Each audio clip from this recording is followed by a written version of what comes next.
Today, back on the show, I'm talking to Joe Belz with Compass in Naples. Joe has over 20 years of real estate experience and is ranked consistently in the top 3% of agents in Naples, as well as is named for 10 years and counting by Gulf Shore Life magazine, a 5-star real estate agent. His first interview, episode 107, was how to run your business like a Fortune 500 company for massive success. But today, Joe decides to interview me. We talk about the podcast, being a real estate agent, and success.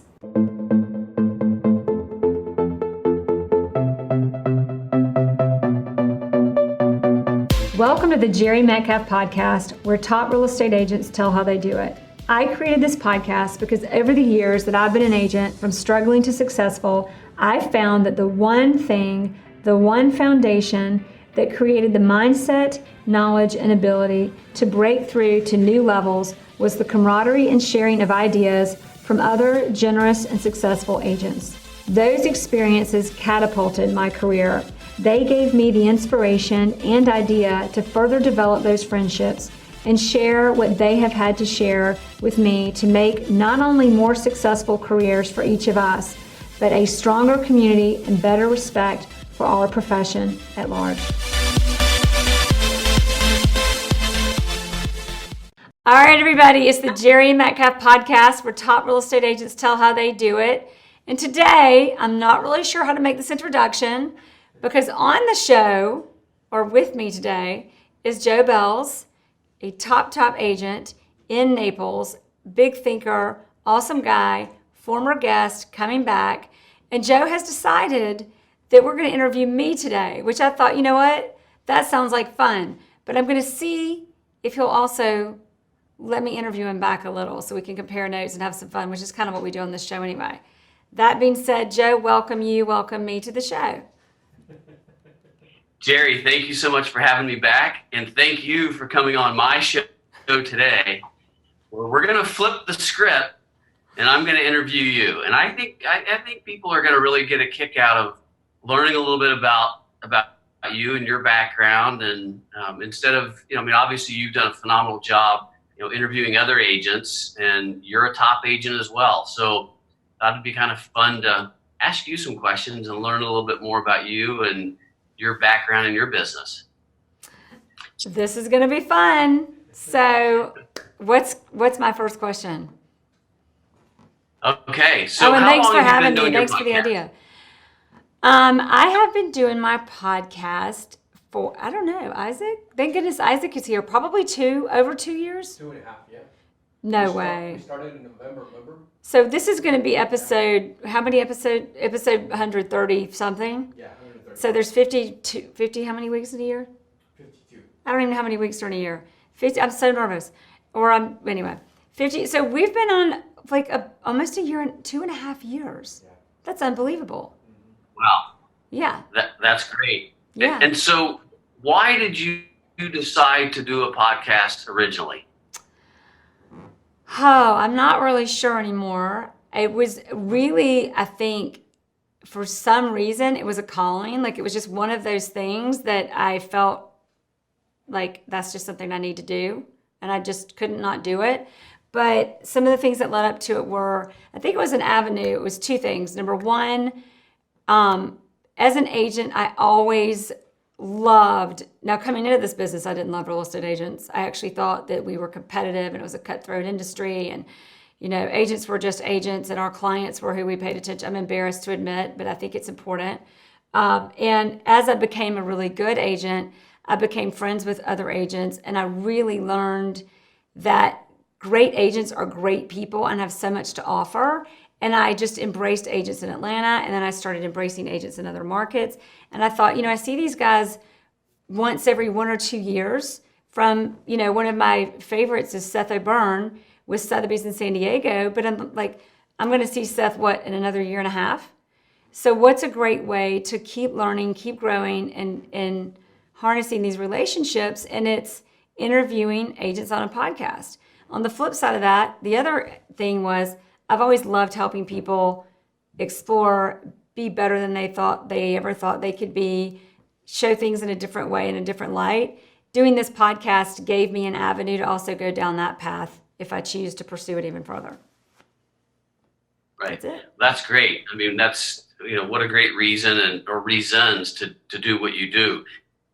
Are there any benefits that you've received from doing this podcast that are totally unexpected? I mean, as you just said, you like doing it because you're keeping in touch with people you may not see as often, and you like the whole thought of being able to have other agents kind of share best practices, if you will. What are some benefits, if any, that have come along from doing the podcast that were totally unexpected? I think, I'm going to spin the question a little bit. What do you think the benefits are? No, I'm kidding. I think that doing the podcast, everybody thinks, oh, you do a podcast and you get all these referrals and you get all this business, which you do get some referrals and some business. But the really powerful thing for me, and is much more valuable than a referral, as much as everybody keep the referrals coming, love them, but and also everybody knows when they give me a referral. I have a lot of referrals come my way that I direct to another agent, whether it's in Atlanta or another market, usually in Atlanta, or sometimes people call me for other business. But that's really helped me get even better referrals because people just bring them my way. That does eat a lot of time. But the benefit of being on the podcast, because there's the assumption, is it's referrals. The reality is that more powerful is being able to have an hour with somebody like you, Joe, or Leonard Steinberg, undistracted, uninterrupted, Robert Refkin, Jack Cotton, I think I said Seth,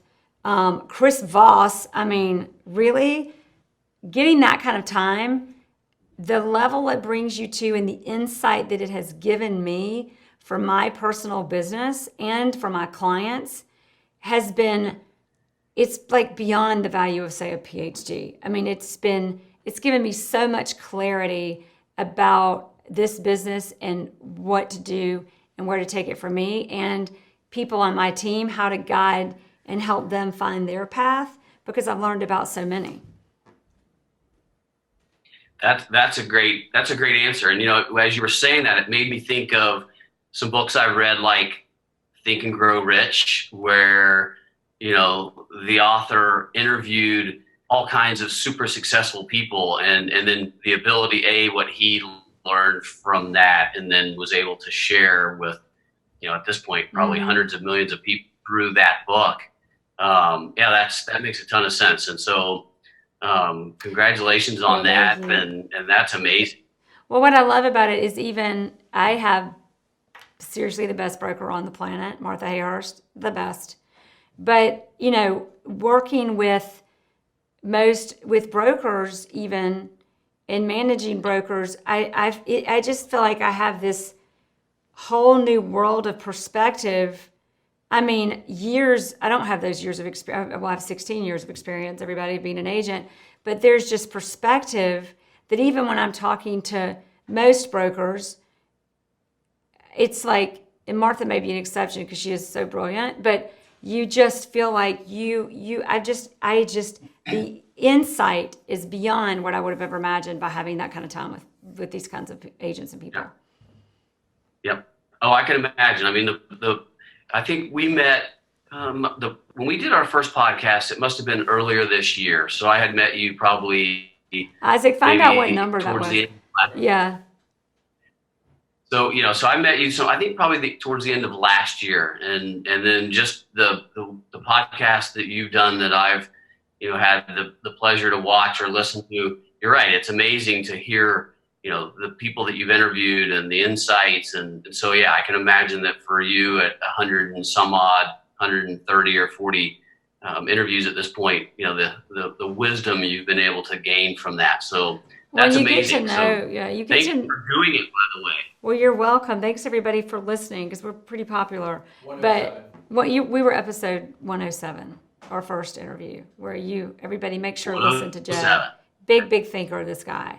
Well, we love that number 7, right? It's lucky number 7. It just happened to be 10. Sorry. And number 8's lucky too, and 107. 1 plus 7 is 8. So it's like triple lucky. just so y'all know. Ooh, okay. But yeah, I mean, you were saying something about the podcast, the experience, the brokers. There was something I was going to add to that, just about, just even the friendships. Like, I said this a minute ago, but uninterrupted time with people. Like, again, I always think about Robert Refkin because he was so gracious to give his time to the show, and Leonard and you and Bill Fandel. Bill Fandel's coming back on, everybody. Bill Fandel is #1 agent in Telluride this year in sales volume. He's done some of the biggest transactions, a few record-breaking transactions. But Bill's become a great friend of mine, and he doesn't know it, but it's indirectly. He wasn't on the podcast until after, but indirectly because of the podcast, I've become good friends with Bill. He has no idea, but I met Bill through various people who I already knew. But it just strengthens these friendships so that you just meet people. And it's be around your environment. I'm into this book right now, everybody. Willpower, Willpower Doesn't Work. And it talks about how your environment really lays out who you are more than just your sheer will to decide on it. You've got to set up the environment. And having the environment, this podcast has directly and indirectly connected me more and more with people over the years. It's amazing the people that it's connected me with, and just literally brought me and my business to a new level. Yeah. Well, I love Bill as well. He's an amazing agent. See, I would interview you. So. I would interview you back. Yeah, Bill is like unbelievable. Bill's like the guy everybody wants to be friends with, and I get to be friends with him. Yeah. So he would die if he was like, it's not the podcast, Jere, but it kind of sort of is. But I want to interview you back, Joe. But you see, we're talking about the podcast. I'm giving you a hard time. I love it. But let me ask you one more. Yeah. Let me ask you one more question about the podcast. Yeah, you ask me whatever you want. I love this. And then I've got a couple questions about your real estate career, and maybe that'll shift us back into something. Yeah, and then we can talk. Okay. So I'm going to put you on the spot. I know this is going to be a tough one. What are your 3 favorite interviews that you've done for your podcast? What are your 3 favorite, and why? Okay, so everyone, he's thrown this question on me, and there have been 100, maybe by now 40, or who knows. And because I have to admit, we record and then we release, even though we're live. So I'm not looking at the list to pick and choose, but probably some very memorable, the most memorable. Well, this is even tough. Chris Voss was on my podcast. And everybody knows that's the author of Never Split the Difference. That was a most memorable interview. Now, the interview we should have had recorded was the one I did in person before that interview at a party at Piedmont Driving Club, which if y'all know about Atlanta, Piedmont Driving Club, no, I'm kidding. I'm half kidding. But we did have it at Piedmont Driving Club. And that interview was in person. That was the most memorable interview of my life, maybe forever. But the interview of him on the podcast, just having the honor of having him on the podcast was amazing. He has literally changed my life, my business, from what I learned from his book. So Chris Voss. Also, Robert Refkin, founder and CEO of Compass. Incredible interview, incredible perspective. Also, Joe Belz. This interview, no, I'm kidding. You can't say me, that's not fair. I'm not allowed to say you. So there have been so many good ones. Leonard Steinberg was also, that was just one of those. Leonard is, getting his perspective, and I was new at Compass when I interviewed both Leonard and Robert. Really picking a top 3, that's tough. But here's one more. One more is Matt Breitenbach. And here's why. Yeah. Matt is so humble, so good at what he does, represents some of the wealthiest people in the country, in the world, and his approach is so not the stereotypical. It's almost the reason, one of the other reasons, by the way, that or it became kind of a reason after I started this podcast, or something that gave me the confidence to know that it was something that people would appreciate, is Matt is doing business in a way, so many of these and again, love all the podcasts, but a lot of the, I shouldn't say podcasts, a lot of the stereotype or the status quo out there is like, go make this many calls and go do this many door knocking and go, do this many postcards and go get people. And Matt does business. And this is where, when I became really successful, I discovered that's not what really makes you successful. And it certainly doesn't make this business enjoyable. Not that there's not an element of it, but being valuable, understanding what your clients need, focusing on that, getting really good at what you do. And when you do that, the business comes to you. Not that it's not you think it and it's not secret, but inside joke. But it's our business isn't a matter of stalking people until you can get yourself between them and their next real estate transaction. Our business is we bring something to the table that they're so much better off with than without. And doing business in that way and communicating and delivering business in that way. Now, pretty much everybody on the show does that, but Matt made a real impression because of I think he really presents it well in his interview. A lot of our guests on our show are doing business with, Leonard Steinberg, for example, with the same, pretty much most of 90% of our guests, but his interview really stuck out to me in the way he was so humble and y'all are going to love this, but he did quote Chris Voss. I was like, what is it? Unsolicited. He literally said it's changed his business and his life. And, I think there's a lot of synergy and made that really, really a great interview. And he's got another one coming up, by the way. So. Well, he's an amazing agent. And I know his clientele. Or 5. Yeah. His clientele list is pretty impressive. So if the people that are doing business with him, there's a reason they're doing it. So I'll have to go back and listen. Yeah. I'm going to give you one more.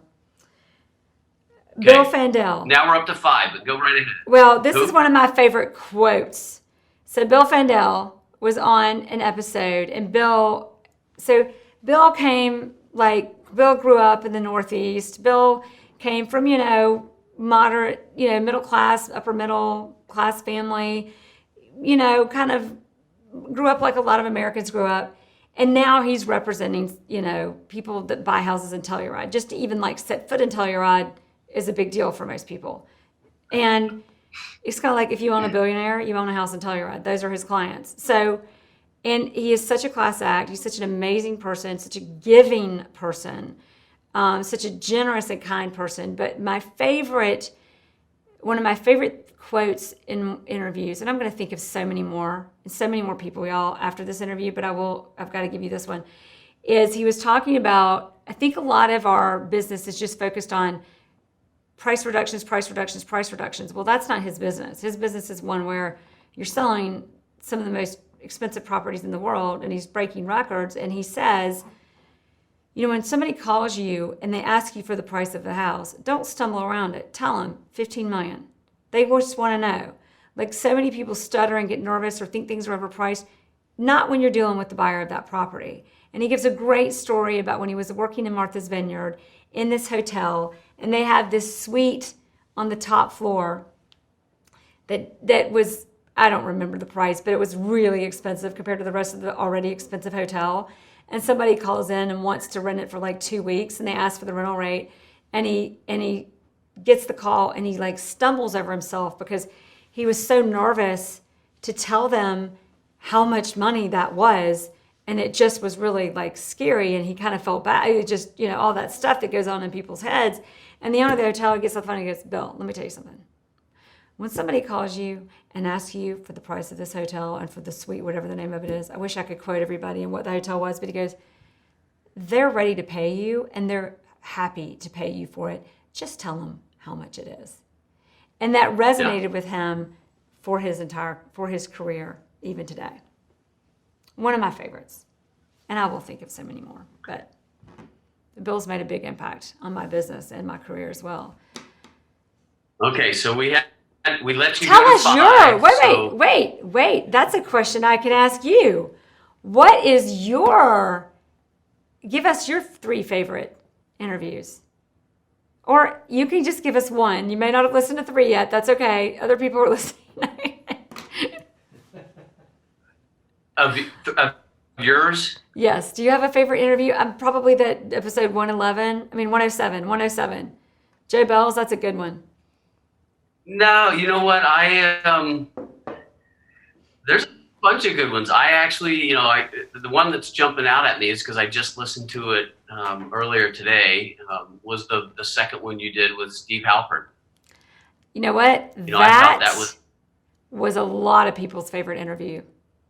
Yeah. That was a really good interview. Again, one of my favorites. Maybe they were all my favorites. That was really, really, really, I think that I had a lot of people emailing me and texting me telling me that might have been their favorite interview.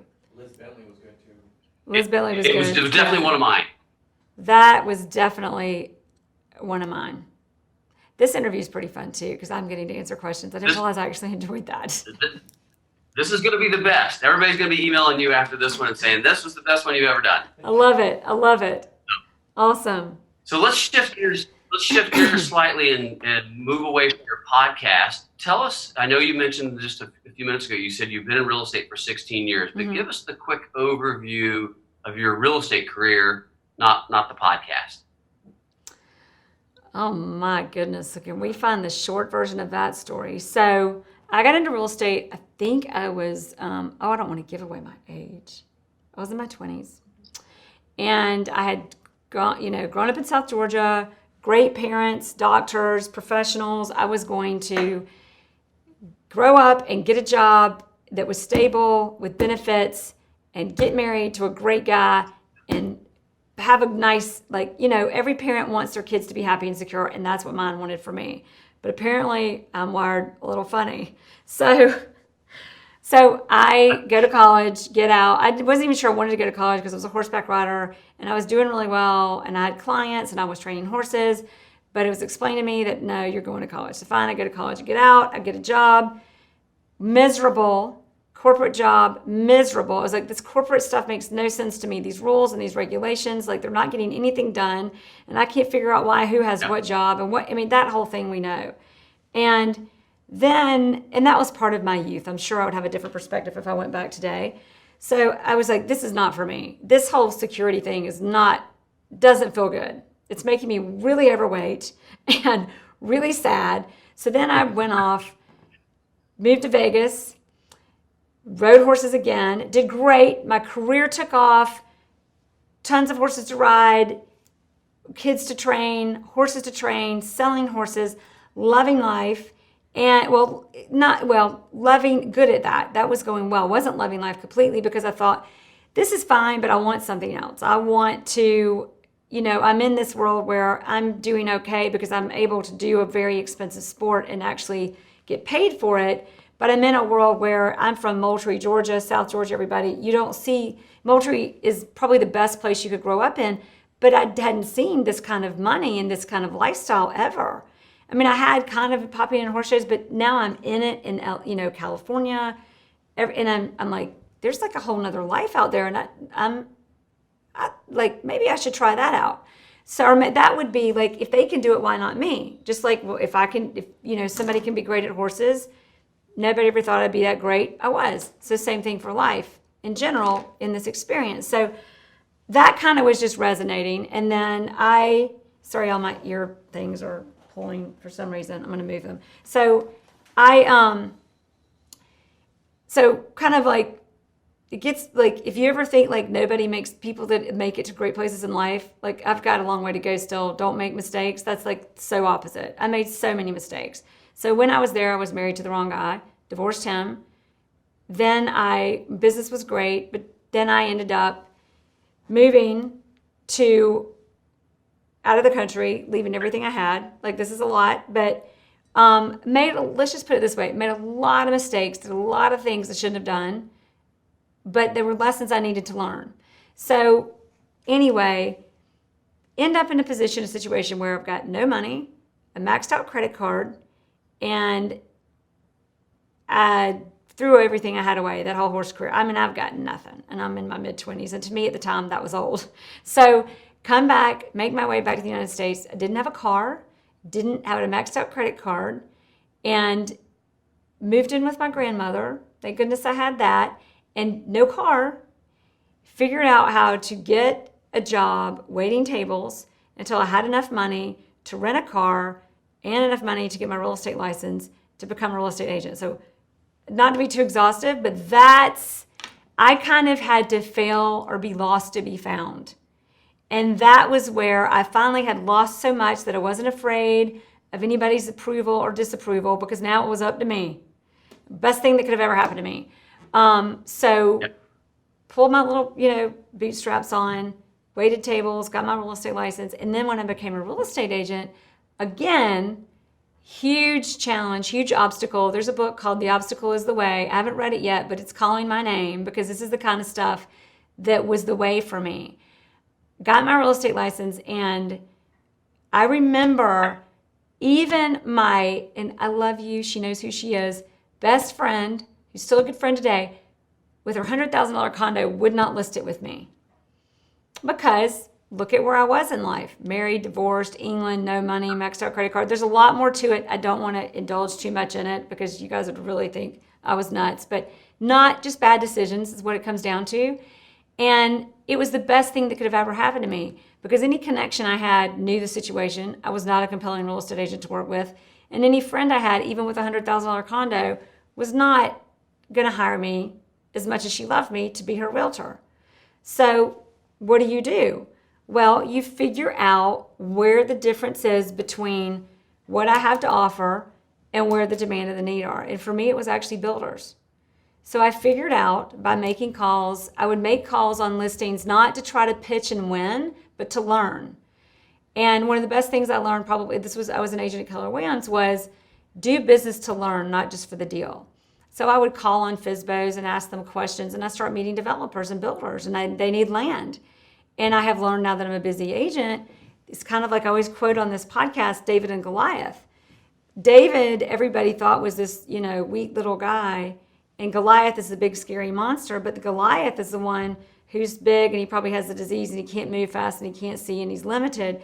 And this little David over here is sharp and smart and has his little, what do you call it, the slingshot thing? Anyway, so I didn't know it at the time, and I always say that to agents coming into this business, is realize you have so many strengths. So for me, it was all of these dead ends were hitting, but it wasn't, it was the obstacle was the way. I met developers, I met builders, I figured out what they needed, what the zoning was, how to rezone, what the properties were, what they wanted to get. I took the time to go out, find the deals they want, put those deals together, bring those deals back. So within a year, I was grossing $250,000 in commission, and because I didn't have just the listings that I could win and get. And that is what propelled my career into real estate. And I could keep going, because then we had the recession, because that was only 2004. By the time I really was doing that, it was about 2004, 5. But then we had the recession. Well, I guess that was whatever year it was. And then we had the recession in 2008 that I didn't really know it was here until 2009. But man, I learned a lot more then that has really motivated me. I mean, we're past the podcast, but that really did brings it back home to the podcast and why I did this. Yeah. You probably didn't expect an answer that long. Anyway, go ahead. No, you don't. What's amazing to me is how many top agents like yourself I've met all around the country who have a story where they kind of had to hit a rock bottom, if you will. And I don't know if it's just the type of people that are attracted to real estate. We're obviously all entrepreneurs, but for whatever reason, I know so many agents who had a really rough, something happened in their life, and then they got into real estate, and then they become these amazing agents like you've done. So that's a great story, and appreciate you sharing. And it is amazing, right? If you think back at where you were living at grandma's, no car, no money, maxed out credit card, to where you are today, congratulations. It's amazing. So do you think right now is a good time for brand new agents to get in the business? Depends on the agent. It's always a good time. Yeah. Okay. You know, I mean, I think, yeah, it's not as at the time, it's the agent or the person. Is the person right for the business? If they're right for the business, it doesn't really matter what time it is. Now, coming into the business, because of the time, you might decide whether to be an independent or on a team and what role you would play on a team and what company you would be with. Except there's really no company to be with but Compass. I'm half kidding. Yeah. Maybe I'm not. And again, let's not have a Compass commercial. But all of us love who we're with, and I especially love the company I'm with. Yeah. So if you were talking to a brand new, just got their license, gonna, get into the business, tomorrow, what advice would you give a brand new agent? Before you do anything, decide and understand decisions aren't you can make a decision and change it, but decide what you're going to do. Decide, come in and say, make a business plan, pick your market or whatever you're going to be good at, and then before you focus on getting deals, don't focus on deals for 6 months. Only focus on learning how to do this business and getting really good at it and learning and that doesn't mean going to classes, by the way, because they're not all good. There's a lot of really bad ones out there. Sorry, there are really bad classes out there. Go in and spend time with other agents, show houses for agents, go to sales meetings, or your sales meetings, go be in the office, listen to agents doing deals every single day. Get into, whether you're at Compass, get on your Compass, or if you're at another company, get on MLS. But get in there and look at what's coming on the market. Look at what's hitting the market. Call agents. Find out. Caravan, open houses. Learn everything you can possibly learn. And when you do that, the deals will come. But make your first focus learning your market and what your market actually is, not just any house, anywhere near your state. And then you will learn how to win the deals and bring them in just by exposing yourself that way. That is the most valuable thing you could do.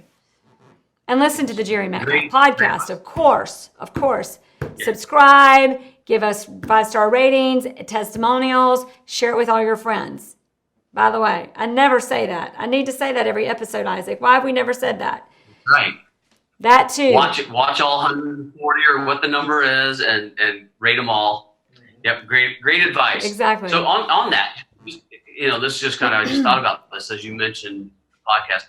Right now it's like everybody seems to be trying to come up with, their own digital content, right? If you go out on social media, and it's like every agent is trying to create their own commercials, and they've got, and I'm not saying there's nothing wrong with this, but we know lots of agents who are, have somebody following them around with a video camera to create hours and hours of content every week, and they're publishing this stuff.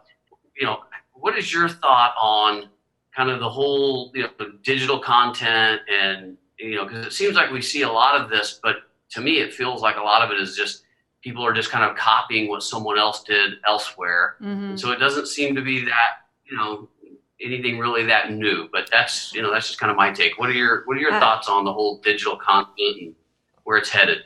A couple of thoughts. One is, I was one of the first people to do it. I actually was. It was all. So I will say that, so before everybody did it, I did. Well, there were a few people doing it. There was this guy named Ian. Oh, what's his name?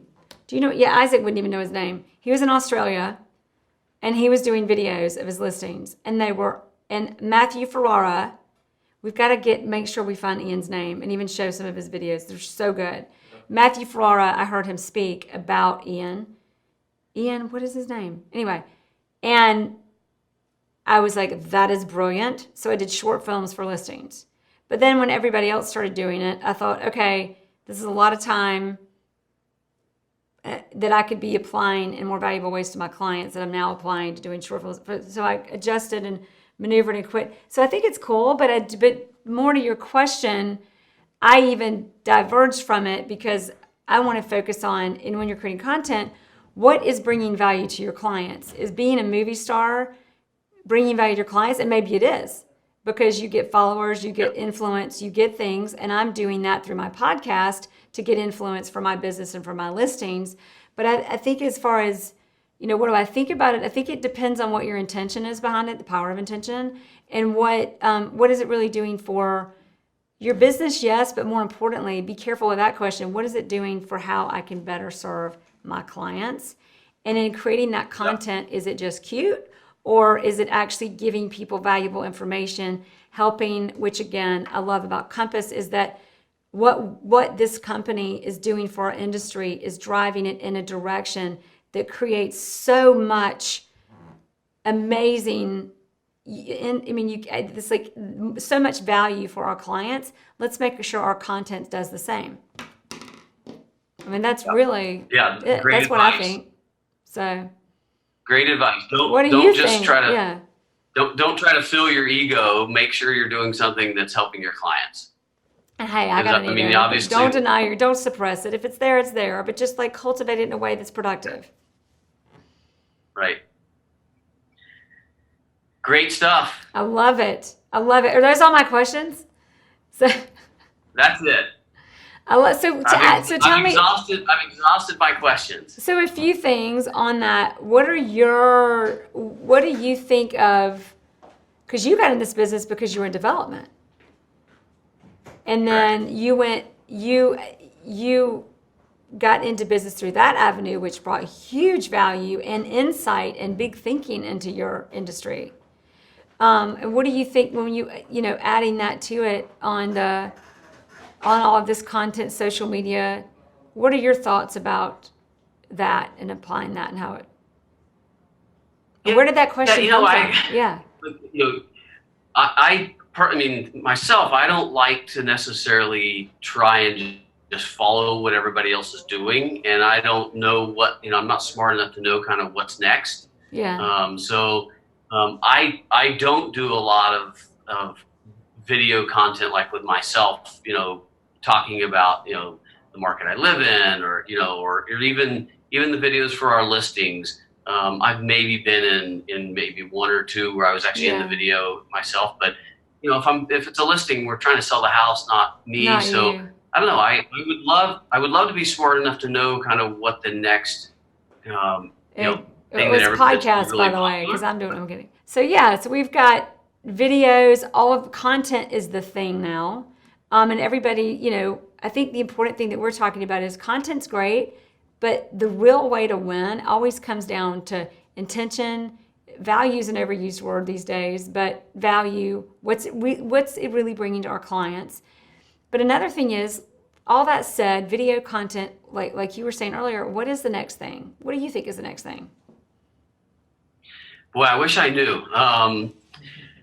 The biggest challenge for me, we know within Compass, there are some agents who are phenomenal at producing video. I'm drawing a blank on his name. You probably know it. He's an amazing agent out in New York. Used to be an actor, Steve did Alpern commercials. Is really good at it. Yeah, I don't know, who is it? Has he been on the show? His videos are awesome.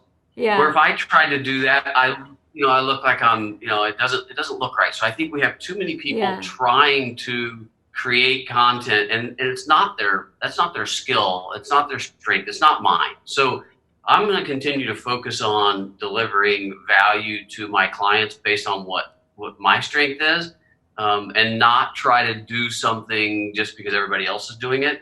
I did do a 30-second commercial recently for the Compass Concierge program, and I've been running that, and that's been amazing. So I need that. I want to see that. I want to share it. I'll send Make sure I get it. Actually, I did it. I did it with a company locally that we partnered with to do our staging, and they're a big interior design furniture store. They do tons of advertising and commercials. So it was their team that helped me do it. So it was better than standing in front of an iPhone and trying to create a video. It was professionally done. Exactly. And we were promoting Compass Concierge and their staging program. So we put the two together. But I'll send it to you. And I've gotten phenomenal results from putting that out on social media. So here's the next thing. The next thing is, well, it kind of is you've got all this, everybody's like kind of their own movie star in their own right, or that reminds me of that song Selfie. But I think it's more, there's this focus of everybody's all like my social media, my page, my. And it's that is they call it venture capitalism? Like Gary Vee has a thing on it. But anyway, it's the cross, which there's already a lot of cross marketing, but I feel like that for agents, there's a lot more of that we might be doing, or in the future that we should be doing now. That it actually becomes a thing. I know people are aware of it, but I don't know that it's a thing the way it could be and should be. Yeah. Yep. That's like still in the same realm or arena, but I would say, Isaac, you need to make sure I focus some more on that. I hold Isaac accountable for everything. Like I love it. Everybody, even when this show first came out, everybody's like, Jere, where's Isaac? We're gonna interview Isaac one day. We all love Isaac. But what do you think that might be, or what do you think the next thing? I mean, of course, that's, again, it's still within content, but there was video, now there's content, and then I think the content's going to change and how it works and how we do it. Yeah, I mean, I think the only thing I can think of is obviously, everybody's on their smartphones, so things that are, very short, quick. And maybe that's just me because I don't have a very long attention span. I mean, if you put anything 30 seconds, this commercial we did on Compass Concierge is 30 seconds, and to me, it's twice as long as it should be. But you and I that's think my alike. personality. Isaac would argue because there's all these like Facebook. Do they want 2-minute videos now, Isaac? Yeah. Facebook wants 2-minute videos, and they've got the Instagram, the ITV. Is that IGTV? That's 5 minutes. Mm-hmm. But maybe that's because they want people to engage longer. Right? We'll get Gary Vee on. He'll have all kinds of opinions about that. So, I want us to do the final 3, like, together. The final 3 on the show. The final 3 questions. Number 1, what is well, everybody knows mine. But what is a book, I'm going to think of one, but what is a book we should recommend everybody listening to this interview read? Start with you, Joe. Well, I'll tell you what, I just finished a book that I absolutely love, and it's called The Wealthy Code. Sounds interesting, The Wealthy Code. The Wealthy Code, I found it very fascinating, and it's for the most part, the examples that are used throughout the book to create wealth are all real estate related. The guy who wrote the book, that's a lot of what he's done is real estate. So he's using real estate examples. But The Wealthy Code, great book. What is I just read it. What is the big takeaway of it though? Like, what is the purpose of the book or the? It gets into details about using debt to become wealthy. So many people, especially after we all went through this, last downturn in the market from 08 to 12 or whatever the exact years were based on where you lived. It started in 2006 in Naples, by the way.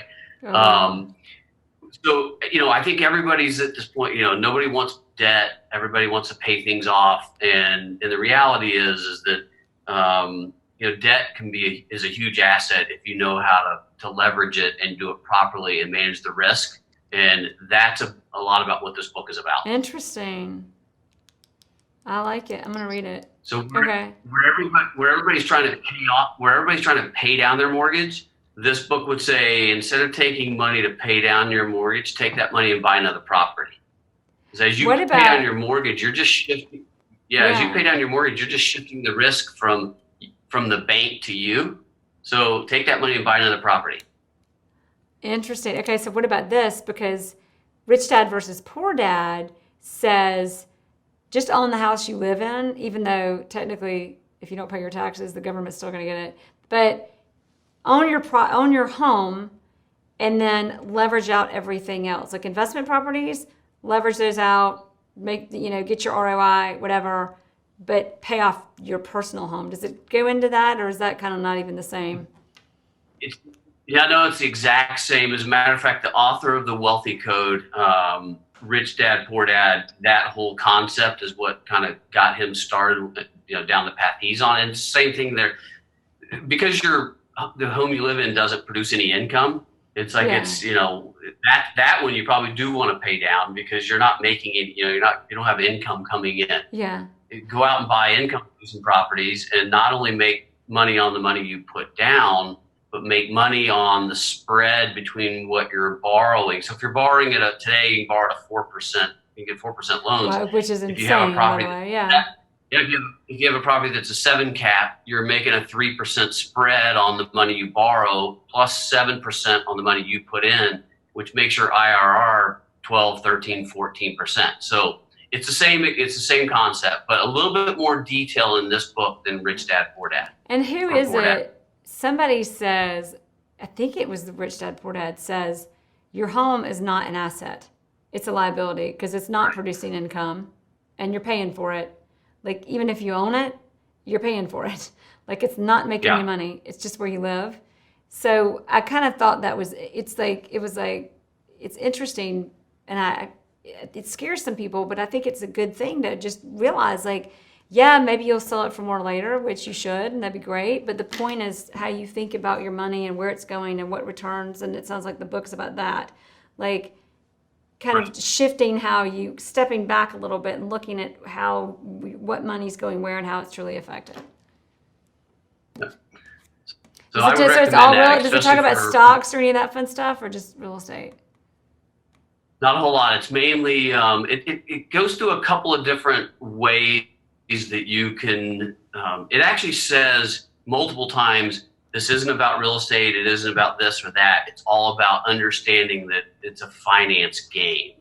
So if you can make a spread on the money you're borrowing, whether you're buying real estate or being like a lender. So, being a hard money lender, for example, if you can borrow money from your bank at 5% and turn around and loan it to somebody that's flipping houses and they'll give you 9 or 10%, you're making a nice spread and you're making money off of that spread. So those are the things. It uses real estate as examples through the whole book, so it makes it easy for us in real estate to understand follow along and understand it. But yeah, the message is it's a finance game, not a real estate or a lender game. It's just a finance game and understanding it.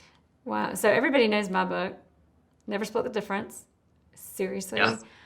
Great book. But I am definitely, I know I just quoted Matt Breitenbach as a favorite interview, and he just gave me a book called Pitch Anything. And for those of you who listen all the time, I'm not into pitches, but I am so excited to read Pitch Anything. And he said it made the same impact for his business that Never Split the Difference, or almost. He said it came close. Maybe he didn't want to break my heart, but anyway, Pitch Anything. And I keep Oren Koffler or Koff. Let me see. So Pitch Anything. And then, of course, I said one book, and I'm breaking all my own rules, but The Obstacle is the Way. I've not read it yet, but something tells me it was a Wall Street or New York Times bestseller? Anyway, it's a bestseller, big bestseller. And I am reading Willpower Doesn't Work.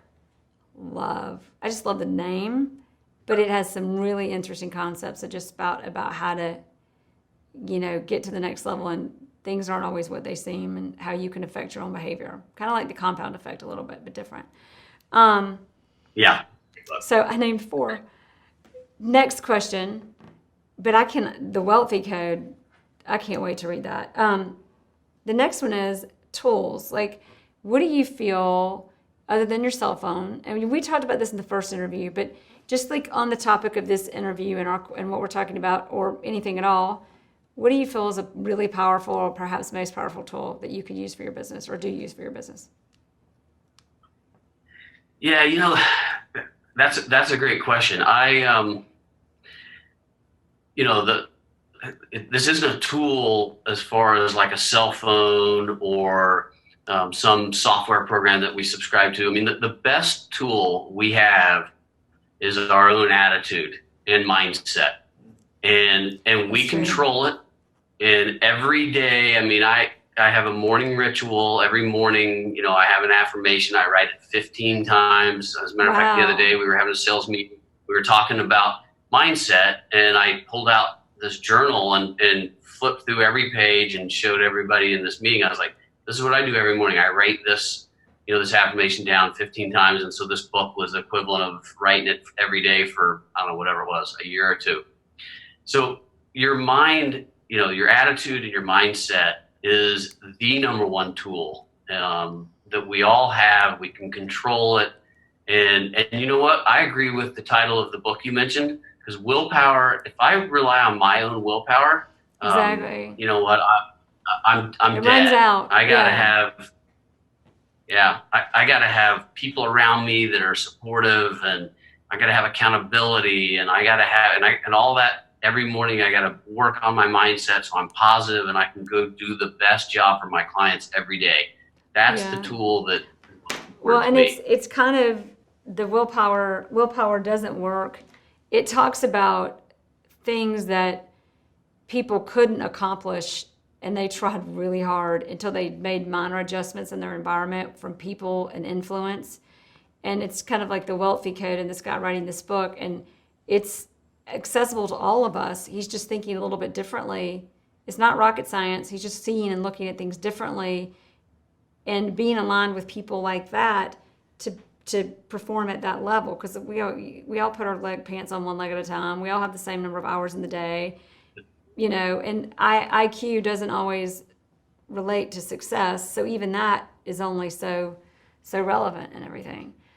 Right.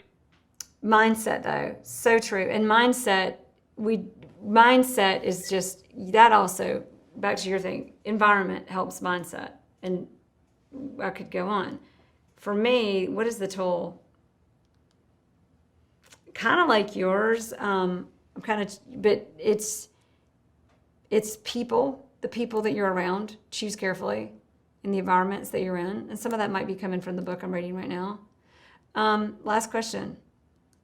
If there's one thing that what we should have done? We should have decided. We should have had a debate and decided which answer was the one we were going to agree on for everybody. But now we've already been talking for an hour.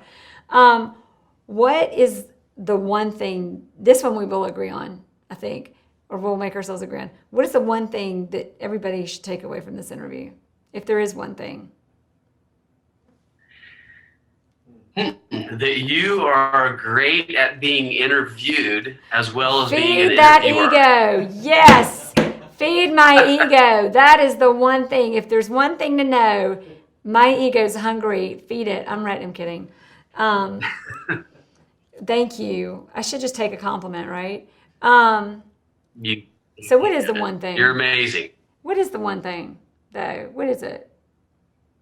I would say, and again, maybe because we were just kind of wrapping up talking about mindset, but a lot of even when you were talking about early on about, why you started your podcast, things you've done, interviewing other people and learning. I think the one thing maybe everybody should take from all of this is keep your mind open, always be willing to learn, reach out to other people that are around you or that are within the industry you're in or whatever it is you're trying to get better at, and learn from them. There's so much knowledge out there. Why try to recreate the wheel? Learn from other people and grow, and never think you know it all. That's, I have a saying that says, when you're green, you're growing, and when you're ripe, you're rotten. Oh, and so, that's a good one. The most amazing people are always green. They never think they know it all. They're always learning. So I think that's something people. Yeah, well, just sometimes I think a lot of times I've been doing this a long time and I'm pretty good at it, and people know who I am now, and they're like, oh, and I'm like, you're only impressed with who I was a few years ago. When you're green, you're great. When you're ripe, you're rotten. I'm like, I just want to stay humbled to continue to grow, because I think what people know and are excited about when they meet me is a result of what I was doing years ago. So not that I'm not continuing to work, but I always just remind myself that's a result of how hard I've worked and how humble I've been. So don't forget that. Don't forget. Yeah. Don't forget what it took and what I need to keep doing to keep growing, to be the greatest and give the greatest and share and help the world I live in to my greatest capacity. The one thing, I love how I add on to your answer, and then I'm going to give you mine too. But the one thing, or do you have anything to say about that? Like, actually, before I give the one thing, to that whole, like, No, being successful and growing. you're right on. And, I remind myself of that a lot. One thing to kind of, I think we're in agreement, but it's kind of like on top of what you said, or in addition, or complementing what you said, is that the one thing I think in my life, and even I find with people, anytime I find people or whatever, wherever we are when we're struggling, the biggest thing is seeing that again, and I'm quoting these books, I haven't even read the whole things yet, they better be good, but the titles are great, but the obstacle is the way. Like, the obstacle really is, every time I've had the most success has been because of a failure or an obstacle. And I can even think of, listings. There's been a listing in my past that did not go, despite how hard I worked. It didn't go the way it should have, and I failed. Or not really. I can't even say that, because of everything that came out of what I did and what I put into it has literally adjusted and redirected my career to better and better places, regardless of what that outcome that we see is. So yeah, the one thing for me would be mindset, and in that mindset is even obstacles are where the opportunities. Definitely. So who's Fail Forward. Wait, say that again? Fail Forward. That's another Yes. really good book. Fail Forward. We're quoting books today, so. I mean, what do we have now, Isaac? Like 10 books? Fail Forward. And he's gonna pull all the authors for us too. So who's gonna close us out? Or we're kind of done. You want me to close this out? It is my show. Okay. It's your show today. Yes, it's your show. I just was lucky enough to kind of take over a little bit today. You. I can't wait to see you in Miami in a couple months. I can't wait to see you in Miami. Maybe that'll be this will release before Miami. Joe, thank you though. This was really fun. Great idea. Thanks for convincing me to do it. It was a good time. Thank you for having me.